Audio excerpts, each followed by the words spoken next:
Hi guys, and welcome back to the Lazy Girls Kitchen. My name is Maggie, and today we are going to be making a holiday salsa. This has no tomatoes. It's really pomegranate based. I feel like pomegranate is just represents like holidays to me. I don't know, maybe it's just me.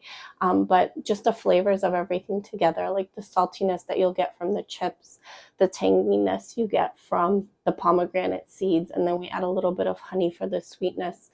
Like the combination of everything together is just wonderful. So I'm so excited to share it with you. I hope you guys enjoy. Bye.